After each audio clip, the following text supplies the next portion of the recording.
बिस्मिल्लाहिर्रहमानिर्रहीम, अस्सलाम वालेकुम। यस, आज हम करने वाले हैं एबीसी कॉस्टिंग। एबीसी कॉस्टिंग जो कि सबसे मुश्किल टॉपिक है और बच्चों को बहुत कंफ्यूज करता है। वैसे ये टॉपिक इतना मुश्किल नहीं है, आसान है, मगर just because management accounting first time कर रहे होते हैं तो इसमें एबीसी कॉस्टिंग जो है ना काफ़ी बॉदर करती है स्टूडेंट्स को। तो मैंने सोचा कि क्यों ना एबीसी कॉस्टिंग पर वीडियो बनाई जाए। कम लेट्स सी, इसको बहुत आसान तरीके से सॉल्व किया जाएगा। जस्ट फॉलो द स्टेप्स, ठीक है? मैं जो जो आपको बताती जाऊँ आप उसे फॉलो करते जाएं। वैसे ये इतना मुश्किल टॉपिक नहीं है जितना कि स्टूडेंट्स को लगता है। Just try to follow me, okay? अगर कोई स्टेप नहीं समझ आए, relax, just follow, let me complete, ठीक है? आप जैसे जैसे इसको अलाउ करेंगे कि आप ये जो मैं आपको समझाऊंगी वो आपके अंदर जाए, तो वैसे ही आपको चीज़ें समझ आनी शुरू होंगी, ठीक है? ऐसा नहीं हो सकता कि फर्स्ट स्टेप में आपको सब कुछ समझ आ जाए। So you have to be very patient, absorb whatever I am telling you, try to follow it and watch till the end. All right, calculating product cost using ABC costing. ABC activity based costing को कहते हैं। अब इसके नाम से क्या लग रहा है आप लोगों को? Activity based costing. हम कौन सा पेपर पढ़ रहे हैं? हम मैनेजमेंट अकाउंटिंग का टॉपिक पढ़ रहे हैं। मैनेजमेंट अकाउंटिंग बेसिकली हमें सिखाता क्या है? हमें सिखा रहा है कि प्रोडक्ट की कॉस्ट कैसे फाइंड आउट करनी है या कैसे फाइंड आउट करते हैं। तो उसके बहुत सारे कॉस्टिंग टेक्निक्स हैं जो आप इस कोर्स में सीख चुके होंगे या सीख रहे होंगे। One of the techniques is ABC costing, which is activity based costing. The name itself suggests that इसमें हम प्रोडक्ट की कॉस्ट किस बेस पर निकालेंगे? ऑर्गेनाइजेशन की एक्टिविटी के बेस पर, ठीक है? वो कौन सी एक्टिविटी है जिसकी होने की वजह से ये प्रोडक्ट पे एक कॉस्ट आ रही है। फॉर एग्जाम्पल, इसकी एग्जाम्पल मैं आपको देना चाहूँगी कि जैसे कि मेरा घर है और मेरे घर में 5 कमरे हैं। 5 कमरों में से एक कमरा जो है वो वेकेंट है। अब उस वेकेंट कमरे में हमने क्या करना है? मैंने सोचा कि मैं उस वेकेंट कमरे को एक क्लासरूम बना लेती हूँ और होम ट्यूशन्स देती हूँ फॉर ACCA। अब उस एक छोटे से कमरे को क्लासरूम में ट्रांसफॉर्म करने के लिए मुझे थोड़ी सी कॉस्ट बेयर करनी पड़ेगी, जैसे कि वाइट वॉश करवाना या वहाँ पे कुर्सियाँ लगवाना या वहाँ पे AC का एक बंदोबस्त करना, एक अदद वाइट बोर्ड लगा देना। तो ये सारी जो चीज़ें या ये जो सारे खर्चे मैंने किए इस एक कमरे को क्लासरूम में तब्दील करने के लिए, ये क्यों हुआ? ये किस एक्टिविटी की वजह से हुआ? ये बेसिकली उस डिसीजन की वजह से हुआ जो कि मैंने लिया कि मुझे यहाँ पे एक्टिविटी क्रिएट करनी है, मुझे यहाँ पे बच्चों को पढ़ाना है, मुझे अपने घर में अरेंज करनी है एक जगह कि जहाँ पे मैं बच्चों को, स्टूडेंट्स को ACCA के कोर्सेज पढ़ा सकूँ। तो इस एक्टिविटी के नतीजे में मुझे ये कॉस्ट बेयर करनी पड़ी। तो एबीसी हमें यही सिखाना चाह रहे हैं और यही बताना चाह रहे हैं कि बेटा, कॉस्ट को ड्राइव करने के पीछे ना एक एक्टिविटी होती है। वो एक्टिविटी क्या है उसे ढूंढो और उस एक्टिविटी के पीछे एक और छुपा हुआ कॉज होगा, उस कॉज को भी ढूंढो और उस कॉज को क्या कहेंगे? Cost driver. So first you need to identify the activity responsible behind the cost and then the particular cost driver behind this activity. जैसे कि यहाँ पे एग्जाम्पल में गिवन है, ऑर्डरिंग एक एक्टिविटी है, मटीरियल्स हैंडलिंग एक एक्टिविटी है, प्रोडक्शन स्केड्यूलिंग एक एक्टिविटी है, डिस्पैचिंग एक एक्टिविटी है। ऑर्डरिंग के एक्टिविटी के पीछे जो कॉस्ट ड्राइवर है वो है number of orders. Materials handling के पीछे जो कॉस्ट ड्राइवर है वो है नंबर ऑफ प्रोडक्शन रन्स, और प्रोडक्शन स्केड्यूलिंग के पीछे जो कॉस्ट ड्राइवर है वो है number of production runs. Dispatching के पीछे जो कॉस्ट ड्राइवर है वो है नंबर ऑफ डिस्पैचेस। तो first step, identify an organisations major activities. Second step, identify the factors which determine the size of the cost of an activity or cause the cost of an activity. These are known as cost drivers. 2 steps हो गए हमारे, आगे बढ़ते हैं। Step 3. Collect the costs of each activity into what are known as cost pools. अब क्या करें? Activity भी आइडेंटिफाई कर ली, कॉस्ट ड्राइवर भी आइडेंटिफाई कर लिया, अब क्या करें? अब कलेक्ट करें कॉस्ट्स को, उन कॉस्ट को हर एक्टिविटी पर डिवाइड करें। और एक्टिविटी को जब आप इकट्ठा कर लेते हैं, क्योंकि आप देखें ना एक ऑर्गेनाइजेशन में डे टू डे कितनी सारी एक्टिविटीज़ हो रही हैं, there are so many activities that are happening in an organization, so it's not possible कि आप हर एक कदम के ऊपर आप कॉस्ट ड्राइवर डिराइव करें।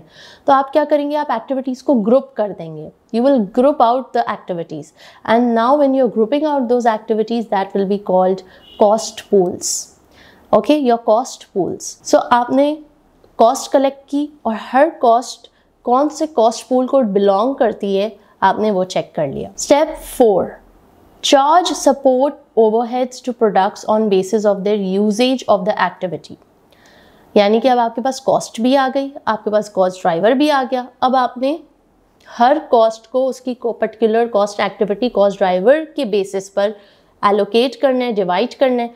ये जो लास्ट स्टेप है ये आपको सम के थ्रू ज़्यादा अच्छे से क्लियर हो जाएगा।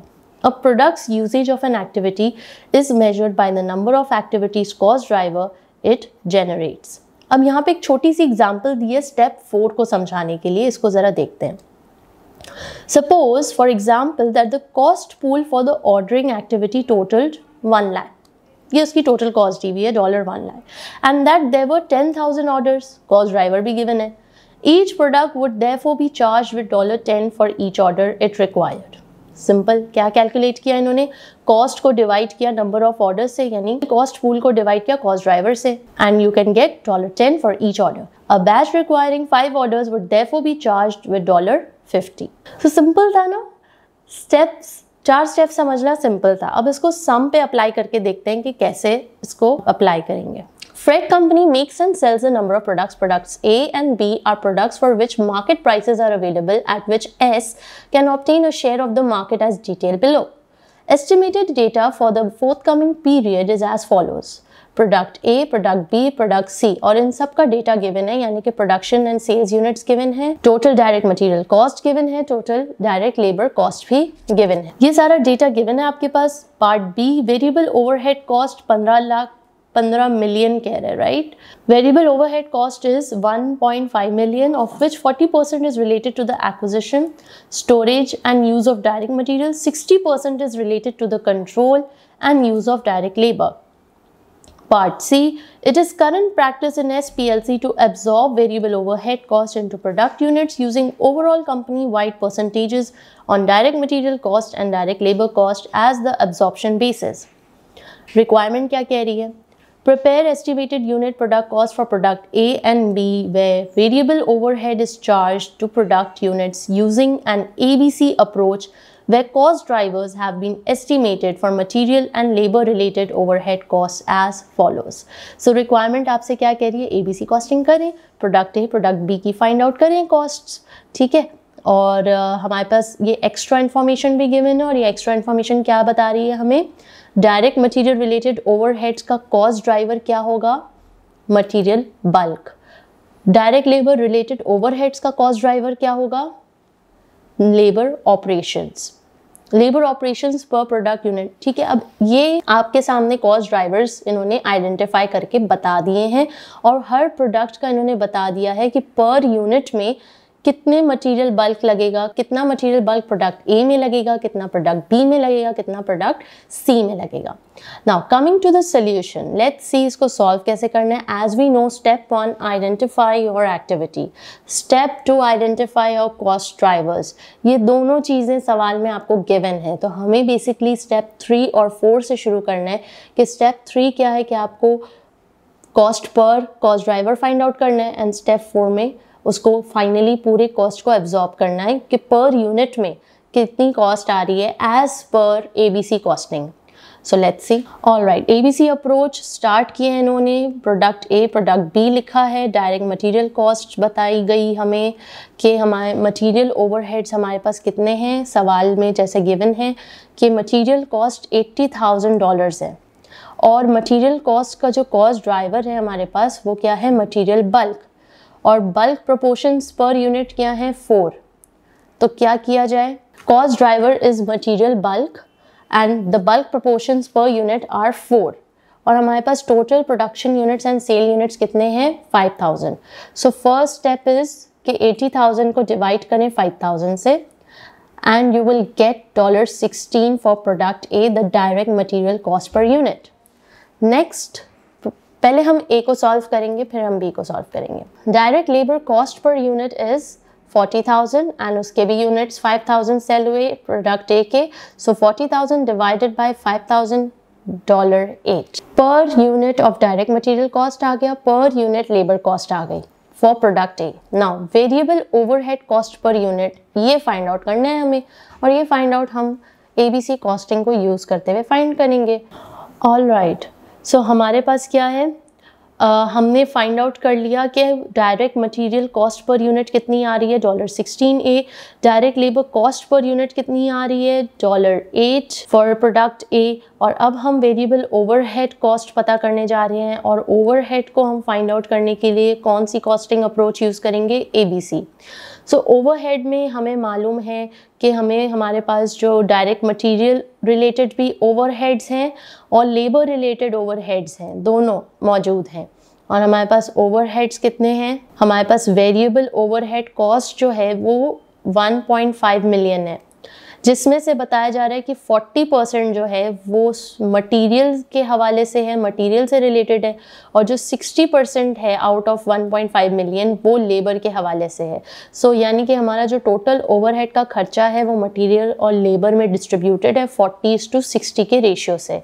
तो आइए इसको देखते हैं कि किस तरह से करना है। So you can see over here कि ओवरहेड पर कॉस्ट ड्राइवर किस तरह से फाइंड आउट किया जा रहा है। 1.5 मिलियन का 40% जो है वो मटेरियल रिलेटेड है, तो हमने वो किया, डिवाइड बाय 90,000 कर रहे हैं। 90,000 से क्यों डिवाइड कर रहे हैं, सवाल यहाँ पे ये उठता है। 90,000 से इसलिए डिवाइड कर रहे हैं क्योंकि हमने क्या किया, ये जो ओवरहेड है ये कंप्लीट मटेरियल का खर्चा है और complete material product A, product B, product C तीनों में इस्तेमाल हो रहा है, ठीक है। तो अब ये तीनों के जो मटेरियल्स इस्तेमाल हो रहे हैं उसको हमें कैलकुलेट तो करना पड़ेगा और हमें ये बात मालूम है कि ये जो एक्टिविटी है ये बेसिकली कौन सी एक्टिविटी है, मटेरियल से रिलेटेड, और मटेरियल हर प्रोडक्ट में इनकॉर्पोरेट है। और इस मटेरियल का जो कॉस्ट ड्राइवर है वो क्या है वो भी हमें गिवन है और वो बल्क में भी हमें पता चल गया 1.5। सो अब यहाँ पे हम क्या कर रहे हैं, 4 multiply by 5,000 that is the total number of units of production, क्योंकि मटेरियल जाहिर है इस्तेमाल हो रहा है प्रोड्यूस करने के लिए प्रोडक्ट, तो इसलिए 5,000 यूनिट्स को हम कर रहे हैं, मगर मल्टीप्लाई किससे कर रहे हैं, कॉस्ट ड्राइवर से कर रहे हैं, ठीक है, कॉस्ट ड्राइवर से कर रहे हैं। तो हमारे पास 20,000 आ गया।